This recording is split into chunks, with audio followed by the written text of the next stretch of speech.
Página 1 de 425. Historia de la guerra en la Edad Media, Maurice Keen, 1999. Son 13 capítulos. Capítulo 1. Introducción, la guerra y la Edad Media, Maurice Keen. Parte 1. Fases de la guerra medieval.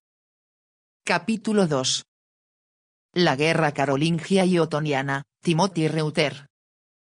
Capítulo 3. Los vikingos, H. B. Clarke. Capítulo 4.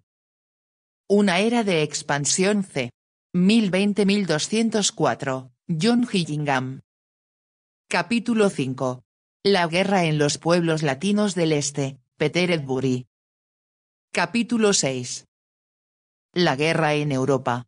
1200 a 1320, Norman Musley. Capítulo 7. La época de la Guerra de los 100 años, Clifford. J. Rogers. Parte 2. El arte de la guerra. Capítulo 8. Fortalezas y asedios en Europa Occidental C. 800-1450, R. L. C. Jones. Capítulo 9. Armas, armaduras y caballos, Andrew Ayton. Capítulo 10. Mercenarios, Michael Mayet. Capítulo 11. La guerra naval después de la era vikinga, Felipe Fernández Armesto. Capítulo 12. La guerra y los no combatientes en la Edad Media, Christopher Amann. Capítulo 13. Armas de fuego, pólvora y ejércitos permanentes, Maurice Keen. Prefacio del editor. La guerra ha ejercido una importante influencia sobre la civilización y las estructuras sociales de la Europa medieval. Tiene, por tanto, una significación alta, tanto para aquellos interesados en la Edad Media por sí misma como para aquellos interesados en la guerra en sí y su lugar en el desarrollo humano. Las 12 personas que hemos colaborado en la redacción de esta obra hemos intentado tener en cuenta estos dos grupos de lectores. De igual forma hemos querido incluir la riqueza de parte del material a nuestra disposición para ilustrar de forma visual la importancia de la actividad bélica para la vida y las mentes del medievo. Planos de castillos que, aún hoy, siguen en pie, diversos objetos de la época y restos arqueológicos, tumbas y bronces de guerreros portando sus armaduras, láminas de manuscritos ilustrados que muestran batallas y campañas militares. Nuestra obra no ha sido concebida ni pensada solo como una historia sino como una historia ilustrada. La obra está dividida en dos partes, la primera cronológica, la segunda temática. En la primera parte, una serie de capítulos exploran el impacto de la guerra y de los combates a lo largo del tiempo, desde el período carolingio hasta el final de la Guerra de los 100 años. A esto le sucede, en la segunda parte, una serie de estudios específicos sobre la guerra y su forma de realizarla, castillos y asedios, caballos de guerra y armaduras, mercenarios, la guerra en el mar y la suerte de los civiles durante el tiempo de guerra. Nota. El período carolingio fue un período de la Edad Media que duró aproximadamente un siglo, desde el año 800 hasta el 887. Fue creado por Carlomagno, 768-814, rey de los francos desde 768, de los lombardos desde 774 y del Sacro Imperio Romano desde 800 hasta su muerte en 814. Carlomagno, también conocido como Carlos I el Grande, intentó conquistar todos los territorios del Imperio Occidental enfrentándose a pueblos germanos y musulmanes. Su reino se extendía por los territorios que hoy en día se ubican en Francia, Suiza, Austria, Bélgica, Holanda y Luxemburgo, además de buena parte de Alemania, Italia, Hungría, República Checa, Eslovaquia y Croacia. La coronación de Carlomagno como emperador en Roma en el año 800 fue un hecho relevante como símbolo de restauración del Imperio Romano de Occidente. Carlomagno también estableció una fuerte alianza con la Iglesia de Roma y trazó las líneas de una política social y cultural unificadora basada en la unidad religiosa. El período carolingio también estuvo marcado por un resurgimiento cultural, denominado Renacimiento carolingio por el filólogo e historiador Jean-Jacques Ampère en 1832. Durante el proceso de realización de este libro, se ha incurrido en gran número de motivos de gratitud, que deben ser reconocidos debidamente. Nos sentimos en deuda con los sucesivos editores de la Oxford University Press que han supervisado nuestro trabajo, Tony Morris, Anne Helling, Anna Illingworth y Dorothy Glean. De igual manera mostramos nuestra gratitud a Sandra Asserson por su ayuda, sabia y paciente, en la búsqueda de las ilustraciones adecuadas, así como, a Frank Peter, autor del índice. Además, cada uno de nosotros tiene una deuda con los amigos y colegas que leyeron el borrador de nuestras aportaciones y proporcionaron sus consejos y críticas. Mi propia deuda como editor se sitúa sobre todo en relación con mis compañeros y colaboradores, que han trabajado con amabilidad y diligencia desde la idea original del libro hasta su conclusión. Todos esperamos que los resultados puedan probar justificada la generosidad de todos aquellos que han hecho tanto para ayudarnos. Maurice Keen. Capítulo 1. Introducción, la guerra y la Edad Media. Por Maurice Keen. La tradición filosófica de lo que denominamos mundo occidental tuvo su origen en la Grecia antigua, y su tradición jurídica, en la Roma clásica. El cristianismo, la religión de Occidente, creció a fin de llegar en un momento posterior a la categoría de religión universal bajo la dominación imperial romana. Sin embargo, el mapa político de Europa, el corazón de la civilización occidental, tiene escasa relación con el mundo clásico helenístico y romano. Sus rasgos principales no se formaron en la época clásica sino durante los tiempos medievales, en gran parte en el curso de la actividad bélica. Esta guerra, brutal, caótica y, en ocasiones, con un cierto carácter universal, es importante no solo por su papel en la definición de las fronteras y las regiones del futuro en Europa. La lucha durante el medioevo, en el transcurso de la defensa regional contra las incursiones de pueblos no cristianos carentes de un pasado o conexión con el antiguo mundo romano, así como durante las guerras de expansión hacia territorios ocupados por otros pueblos, cristianos o no, y durante la absorción de estas gentes, desempeñó un papel fundamental en la salvaguarda para el futuro Occidente de su herencia cultural. De igual manera, fue esta lucha la que impulsó un desarrollo en las tecnologías que el mundo antiguo no había conocido. Dado que la noción de gobiernos soberanos con derecho exclusivo para hacer la guerra era algo ausente en la práctica al comienzo de la Edad Media, y solo se desarrolló de forma lenta en su transcurso, las guerras medievales eran de todo tipo y dimensión. Para Honoré Bouvet, haciendo referencia a la guerra a finales del siglo XIV, el espectro bélico era tan amplio que estableció en un extremo la guerra a escala cósmica. Pregunto dónde se produjo por primera vez la guerra, pues yo os revelo que fue en el cielo, cuando el Señor expulsó a los ángeles perversos y en el otro extremo situó el enfrentamiento de dos individuos en duelo judicial. En el centro de ambos extremos situó, junto a su maestro, Juan de Legnano, una serie de niveles de guerras humanas, clasificadas de acuerdo con la autoridad necesaria para su desarrollo y las circunstancias bajo las cuales la participación en las mismas resultaba legítima.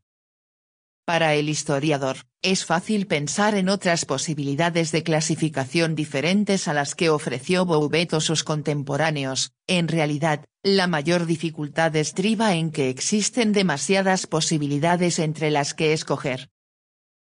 La Edad Media fue testigo de grandes guerras defensivas, como, por ejemplo, la serie de guerras encaminadas a resistir la invasión de vikingos y magiares en los siglos IX y X o, más tarde, la de los turcos otomanos en Europa del Este.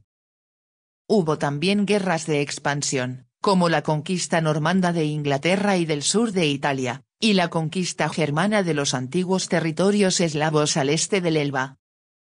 Por supuesto, existieron también las cruzadas.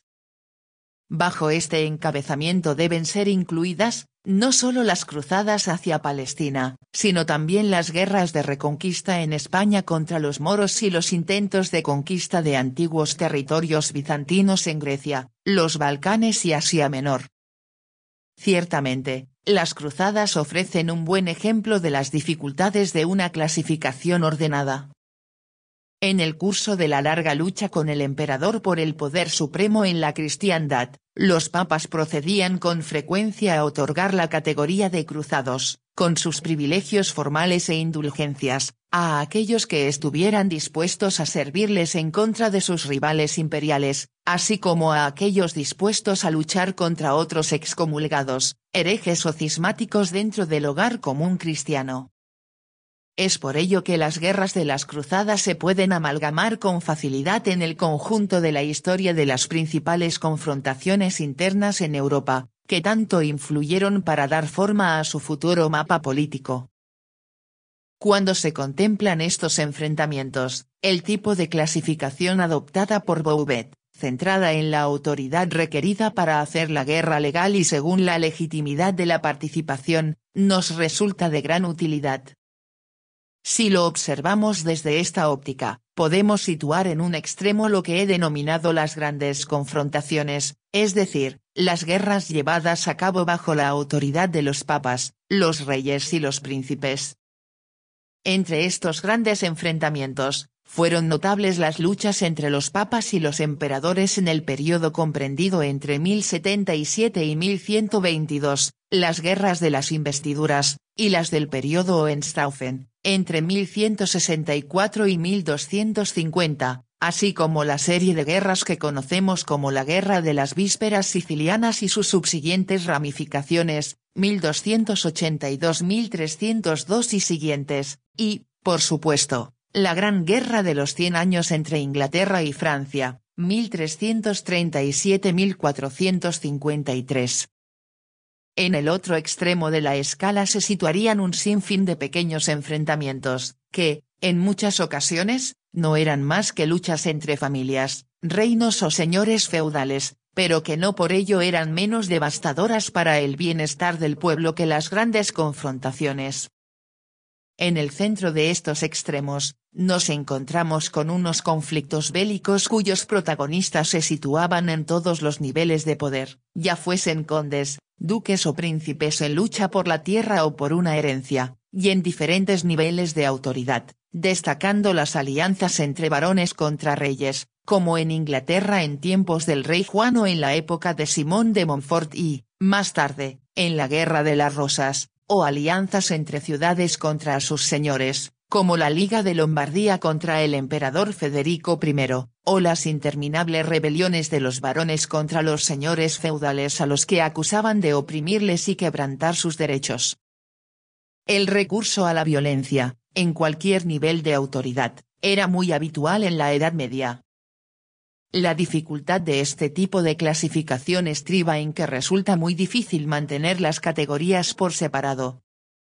Bajo las condiciones políticas del medioevo, las grandes luchas y las pequeñas rivalidades se entrelazaban con mucha facilidad, sin ser absorbidas, en la mayoría de los casos, las unas por las otras. Esto era consecuencia de las condiciones subyacentes y de las limitaciones de incluso las más efectivas y autoritarias estructuras de poder del medioevo. Entre el período de Carlomagno y la Edad Media tardía, casi ningún gobierno real, principesco o papal, disponía de los recursos en dinero, mano de obra y abastecimientos necesarios para sostener por sí mismo hostilidades continuadas y a gran escala durante un periodo prolongado de tiempo. La solución al problema era obvia: encontrar aliados cuyos intereses pudiesen inducir a la unión fuese cual fuese la causa del conflicto bajo su propia cuenta y riesgo y para su propio beneficio. La lucha de las guerras de las investiduras entre los papas y los emperadores alemanes salianos, Enrique IV y Enrique V, tuvieron la capacidad casi infinita de atraer a otras partes y sus respectivos conflictos hacia su órbita.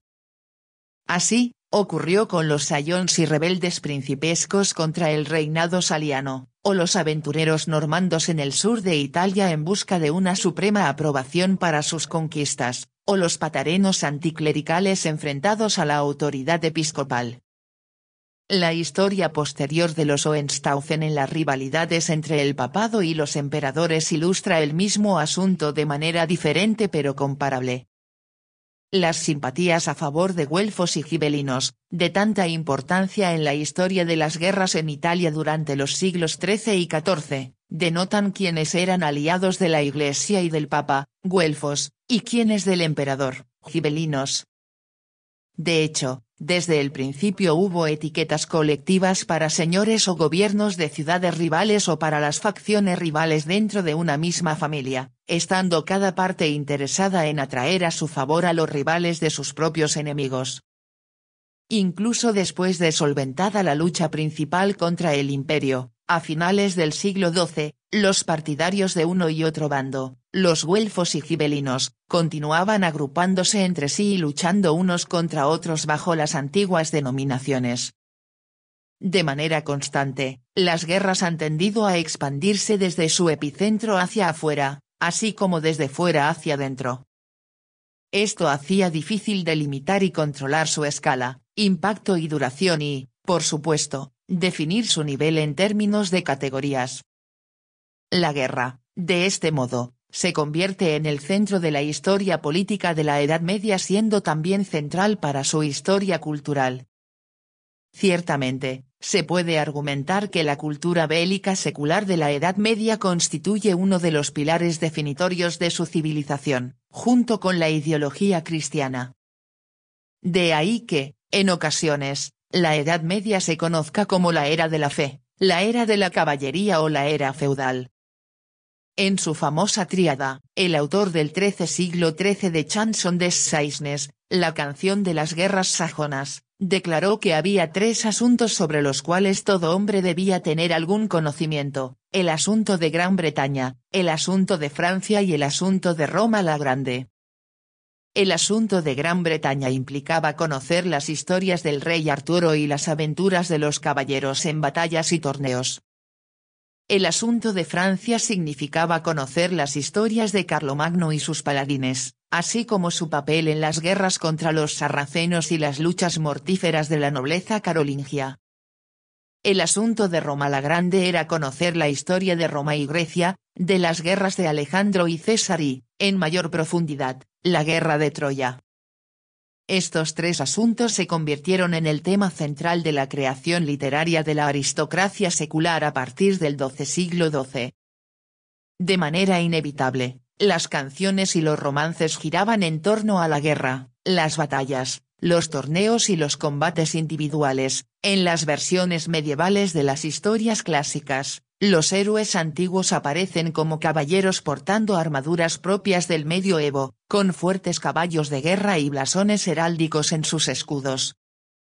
La literatura se convirtió así en una poderosa influencia que sirvió para que la aristocracia secular afianzase y auspiciase un sistema de valores marciales cuya belicosidad no puede ser subestimada.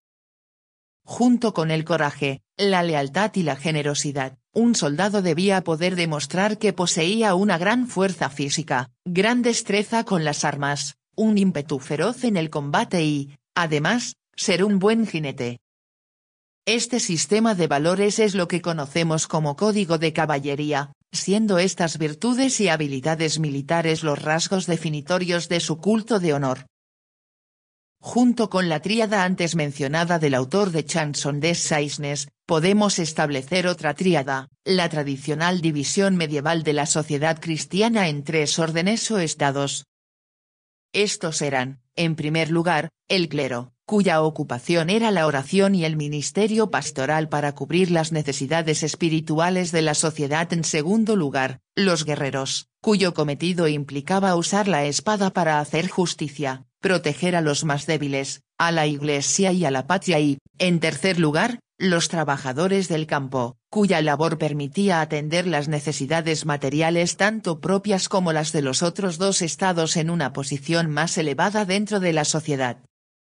Este concepto de sociedad, en términos de tres estados funcionalmente relacionados, fue acuñado por primera vez por el rey Alfredo en su traducción de Boecio, y logró tener con el tiempo una amplia aceptación hasta llegar a convertirse casi en una obviedad, como decía el poeta Gower en el siglo XIV, sabed que habrá tres clases de hombre.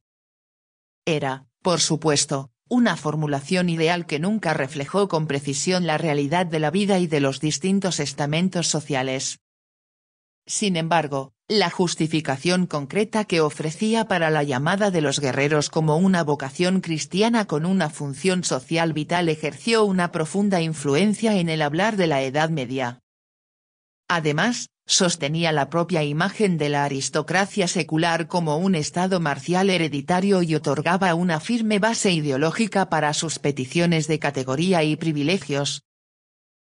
Es natural y apropiado asociar esta triple visión de la sociedad y del papel de los guerreros en ella con lo que los historiadores denominan feudalismo.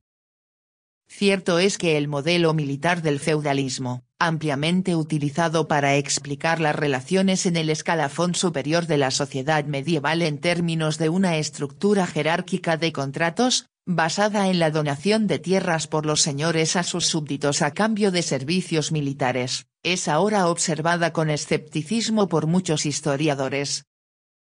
No obstante, no es menos cierto que, en las relaciones entre un gran, o, incluso, no tan grande, señor y sus subordinados, ya fuesen sus guardaespaldas o sus lacayos, o sus arrendatarios o sus parientes, o bien, como en la Inglaterra medieval tardía, sus servidores más directos, el servicio militar a lo largo de la Edad Media se presentaba como una manera especialmente valorada y digna de prestar servicio. Las denominemos o no feudales, las nociones de señorío y clientelismo, en las que el servicio militar era algo central, penetraron en los conceptos medievales de las relaciones sociales entre la aristocracia, los terratenientes y, hasta cierto punto, en los demás niveles sociales. La aceptación, al menos hasta cierta medida, del derecho de la aristocracia a recurrir a la violencia militar era el reverso natural de esta percepción de las obligaciones. Es lo que hay detrás del tono de confianza moral con la que los nobles resistían con tenacidad, como, por ejemplo, en Francia en tiempos de Luis IX, los intentos de doblegar su derecho señorial y consuetudinario de perseguir sus pretensiones a través de guerras privadas y a su propio riesgo, lo que, en ocasiones, conocemos como la guerra feudal, a pesar de las consecuencias sociales adversas que, obviamente, podían derivarse de este privilegio. La dignidad asociada a la categoría funcional del guerrero podía servir como recordatorio de sus deberes éticos y sociales, pero también podía fomentar más guerras. Tanto el feudalismo como el código de caballería o algo muy parecido eran característicos de la civilización medieval en su longue durée. Existen variaciones en los distintos modos de manifestarse a lo largo del tiempo y de región en región, pero siempre están ahí presentes. Una de las razones de esta situación fue el lento avance del proceso tecnológico de la guerra a lo largo del medioevo.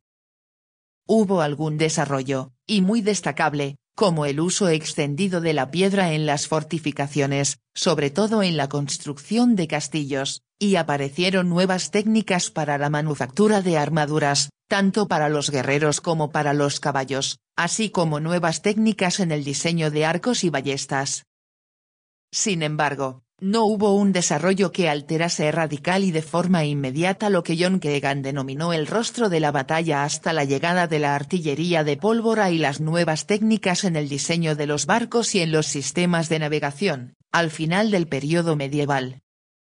La percepción cultural del guerrero aristócrata, del código de conducta y de la categoría social apropiados para la vocación militar no cambiaron de forma brusca y significativa, en gran parte, debido a que las condiciones del contexto marcial de la batalla, frente al que se esperaba la respuesta del guerrero se alteraron solo de forma muy lenta. Una segunda razón para la longevidad de su ideal caballeresco y de los factores feudales, o parecidos, resulta más compleja, y requiere una consideración especial.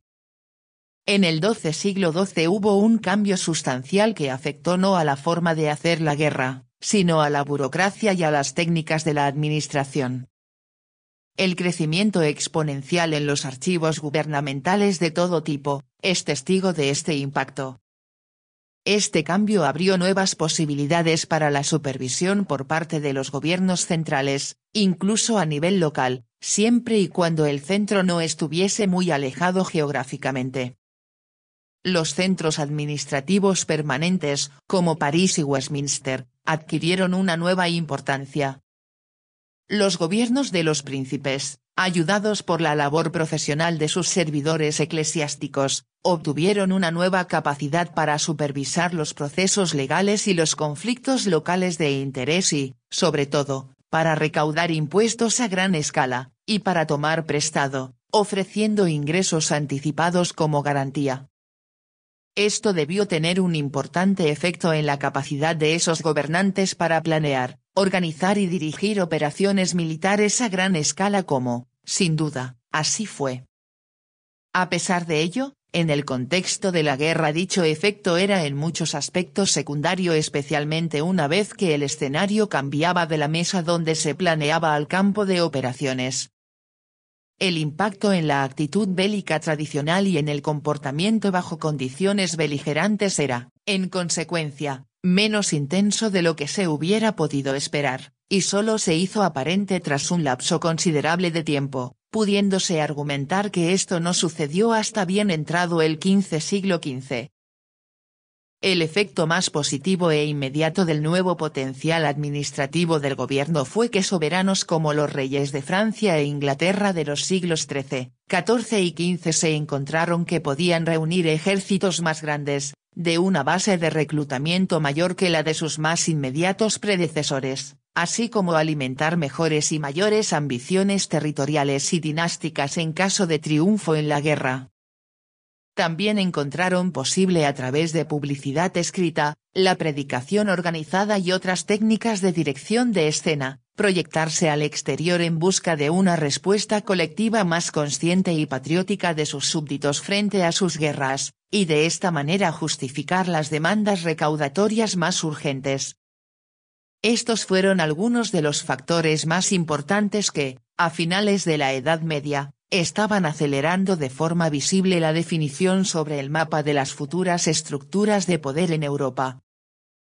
Aunque mejorados y profesionalizados, los servicios administrativos tenían sus límites. La guerra es y siempre ha sido un negocio con un coste muy elevado. Durante mucho tiempo, concretamente hasta el final de la Edad Media, los nuevos recursos fiscales y monetarios a los que ahora podían acceder los soberanos, aunque suficientes para pagar el servicio militar durante las campañas, no lo eran para mantener fuerzas permanentes como tampoco lo eran para entrenarlas. Podían, por supuesto, contratar mercenarios, cuyos capitanes venían provistos de fuerzas preparadas con técnica militar para el combate. En este caso, la demanda facilitaba la oferta de mercenarios, pero estos representaban un gasto muy elevado e implicaban otros problemas como qué hacer con ellos una vez que la campaña hubiese concluido. Para levantar ejércitos, los soberanos de la Edad Media tardía todavía tenían que confiar, como lo habían hecho sus predecesores, en los subordinados con más recursos, con la riqueza suficiente para equiparse a sí mismos y a sus seguidores, y con un carisma social establecido y un nexo de conexiones entre parientes, vasallos, arrendatarios y sirvientes, que les convertían en elementos ideales para llevar a cabo el reclutamiento. Estos señores, no entrenados en sentido formal, junto con sus seguidores y como sus antepasados, eran hombres educados bajo una rígida disciplina militar en el manejo del caballo, en la caza, en los torneos, y como ciudadanos poseían un sentido de obligación social con fuertes resonancias marciales. En el campo de batalla, el servicio de estos hombres y de sus seguidores era el equivalente a un ejército profesional. Sin embargo, lo que garantizaba su disponibilidad, incluso cuando se les prometía una paga al final de la campaña, No era tanto recibir el dinero del rey como su tradicional mentalidad en cuanto a su posición en la sociedad y sus obligaciones funcionales. Bajo estas circunstancias, los soberanos tenían un interés en cultivar y no en castigar el aspecto tradicional de las obligaciones y en presentarse como compañero y generoso patrón de sus marciales súbditos aristocráticos, atendiendo sus sensibilidades y manteniendo sus privilegios. De lo contrario, se arriesgaban a perder el control sobre su máquina de guerra. No resulta nada extraordinario, pues, que solo de manera lenta y parcial la nueva capacidad administrativa del gobierno empezase a tener un efecto significativo en la manera feudal y caballeresca de vivir, y en la actitud mental que les acompañaba, formada y forjada en tiempos anteriores. Así, durante mucho tiempo parecía necesario, desde el punto de vista del soberano, aceptar el precio que venía unido a estas circunstancias y cuyas alternativas se contemplaban de forma difusa, si se llegaban a percibir. Ese precio era el riesgo constante de que las energías y los recursos militares de los súbditos más distinguidos continuasen siendo canalizados con facilidad hacia otras causas, hacia las cruzadas, hacia enfrentamientos con otros poderosos, en aventuras territoriales de carácter privado, y hacia la rebelión. Esta es la principal razón por la que la Edad Media, en su parte final, esté dominada por las guerras en tantos niveles. Pero el tiempo pasa. Las lecciones de la experiencia fueron asimiladas y se agudizó la percepción del surgimiento de nuevas potencialidades. A final de la Edad Media, los soberanos disponían de mayores recursos y sabían cómo ejercer su capacidad de gobierno y administración.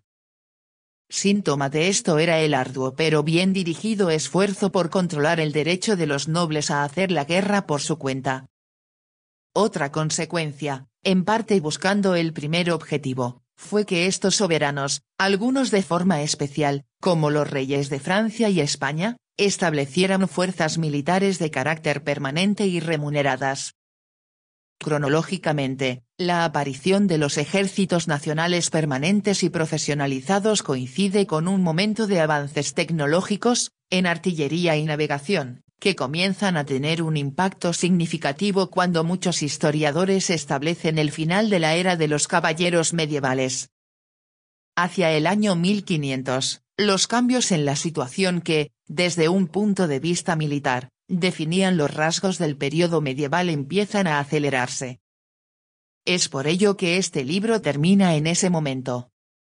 El hecho de que la destreza en la guerra y la ética del guerrero estén tan unidas a la historia secular de la Edad Media, en sus aspectos político, social y cultural, ha dado forma al planteamiento de este libro, que está dividido en dos partes. El objetivo de los autores de la parte 1 ha sido el de mostrar, paso a paso, y una época tras otra, parte de la experiencia social de la guerra y del impacto sobre los recursos y la resistencia humana. Los autores de los primeros 4 capítulos de la parte 2 han pretendido ilustrar por temas los avances más importantes en el desarrollo del arte de la guerra, fortificaciones y técnicas de conquista de fortalezas, el papel de los guerreros a caballo y su equipamiento y el uso de fuerzas mercenarias. El penúltimo capítulo examina la aparición de un acercamiento sistematizado a los no combatientes y, el último, analiza algunos de los factores que cambiaron el aspecto exterior de la batalla a finales del medioevo. Por límites de espacio, no hemos podido otorgar una atención separada a muchos otros temas y cuestiones como hubiera sido nuestro deseo. Nos hubiera gustado haber incluido capítulos separados para temas tan importantes como las opciones medievales sobre la guerra justa, o sobre las relaciones feudales y el cambio en las percepciones de su significado militar, o la actividad caballeresca y los torneos, o sobre los derechos de pillaje y rescate, o sobre la recaudación de impuestos por motivos de guerra. Hemos hecho lo mejor que hemos podido para incorporar estos y otros temas en el marco de los diferentes capítulos, pero de manera inevitable hemos tenido que quedarnos cortos en asuntos que reconocemos como muy importantes. Una omisión impuesta por motivos de espacio es la ausencia de un tratamiento a fondo de la guerra en el área de Bizancio. Hacer justicia a este aspecto hubiera supuesto situar en contexto una serie de grandes guerras acaecidas en los Balcanes, Asia Menor, Siria y aún más lejos, que no tienen una conexión directa con las guerras discutidas en este volumen. Además, hubiera significado describir una estructura de organización militar radicalmente diferente al mundo de la Europa occidental de esa época, una estructura que por otra parte y por fuerza de las circunstancias ha sido alterada a lo largo del tiempo hasta resultar hoy irreconocible. El relato de esa historia deberá esperar hasta que se publique próximamente la Historia Ilustrada sobre Bizancio de Oxford. No obstante, sí es necesario hacer un comentario más extenso y general en este punto. La historia del Imperio Bizantino representa en cierta manera lo opuesto a lo pretendido por este libro. Al principio del periodo estudiado en esta obra, el Imperio Bizantino era una fuerza territorial muy importante al servicio del cual había una burocracia sofisticada y un eficaz sistema de recaudación de impuestos. Su ejército era una máquina militar muy poderosa, con una estructura de mando establecida a nivel provincial, lista para ser movilizada en campañas de gran escala. En sus preceptos el gran emperador y soldado del siglo XII, Nicéforo Focas fue capaz de delinear los principios militares de reclutamiento y entrenamiento, detallar las armas y el equipo necesarios tanto para la caballería como para la infantería, el tiro de jabalina y el tiro de arco, y discutir con aplomo sobre las tácticas y la estrategia. A pesar de todo, el siglo XI sería testigo de la erosión de la autoridad imperial a través de la creciente independencia de los terratenientes semifeudales de las provincias y de la pérdida de control del área remota de Anatolia como resultado de las incursiones de los seljúcidas y, a su término, por causa de una nueva amenaza desarrollándose desde Occidente. En el siglo XII, las relaciones con los cruzados de Occidente se fueron deteriorando de manera continua, y en el año 1204 el ejército de la Cuarta Cruzada atacó y tomó Constantinopla. A pesar de recobrar la capital en 1261, a partir de este momento el Imperio Bizantino lo es solo en nombre. Fracasaron en la recuperación de Grecia, y los últimos bastiones que mantenían en Asia Menor pronto fueron perdidos ante los otomanos. Al final, en Constantinopla seguía existiendo una administración burocrática pero ya no existía una base de reclutamiento para el ejército. Mucho antes de que las monarquías emergentes en Occidente empezasen a mostrar los primeros signos de su capacidad para doblegar con eficacia las aspiraciones de independencia marcial de la aristocracia, Bizancio había perdido el control sobre sus provincias a favor de los nobles regionales y, en los Balcanes, a favor de los invasores eslavos, búlgaros y serbios. Al final todos fueron sometidos por los turcos a los que, en un momento posterior, consiguieron detener al borde del Danubio. Para ambas historias contrastadas, Occidente y Oriente, el mundo latino y el griego, la guerra y sus consecuencias proporcionan un tema de unión esencial. Es ahora el momento de entrar con más detalle en la historia de Occidente, principal preocupación de este libro, empezando en tiempos de Carlomagno, cuyo imperio franco del siglo VI solo podía equipararse quizás al bizantino en la misma época en que ambos eran en esencia potencias militares. Página 19 de 425.